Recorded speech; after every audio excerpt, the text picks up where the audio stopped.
सर्वत्र गोविन्दनाम संकीर्तनं गोविन्द गोविन्द गोपिका जीवनस्मरणं गोविन्द गोविन्द नारायण हरिहरो भगवन् नमस्ते। दशमं 13 हिरण्याक्षवदः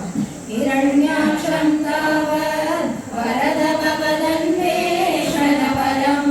चरन्तं साम्भर्ते पयसि निजजङ्घा परिमिते भगवद्भक्तो गत्वा कपटपटुधीर्यारदमुनि शनैरुचे नन्दन् तनुजमपि निन्दन् सवबलं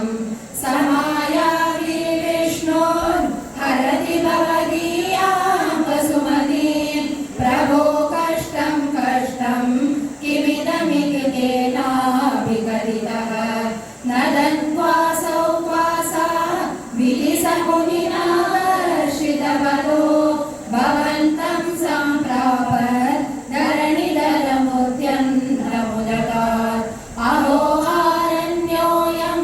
मृग इति हसन्तं बहुतरैः दुरुत्तैर्विद्यन्तं दिवि सुतमग्नाय भगवन् महीन्द्रष्ट्वा दंष्ट्वा शिरसि चकितां स्वेन महसा पयोदावादाय प्रसभमुदयुक्तामृतविदौ गदापाणौ दैत्ये त्वमपि गृहीतो नरगतो नियुक्तेन क्रीडन् घटघटरवोगुष्टवियता रणालोकौत्सुक्यान् मिलति सुरसङ्गे धृतममुं निरुन्द्या सन्ध्यात प्रथममिति दात्रा जगदिशे गदोन्मध्ये तस्मिन् तव खलु गदायां विधिभुवो गदागादात् भूमौ झटिति पतितायाम् अहभोः मृदुस्मेरास्यस्त्वं धनुजकुलनिर्मूलनचनं महाचक्रं स्मृत्वा करभुविददानो ऋषिषे ततश्शूलं काल प्रतिमऋषिदैत्ये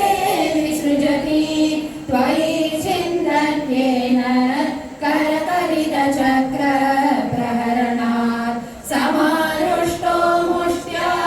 सकलुभिदुदं स्वां समननोत् गलन्माये माया त्वयि किल जगन्मोहनकरी भवच्चक्र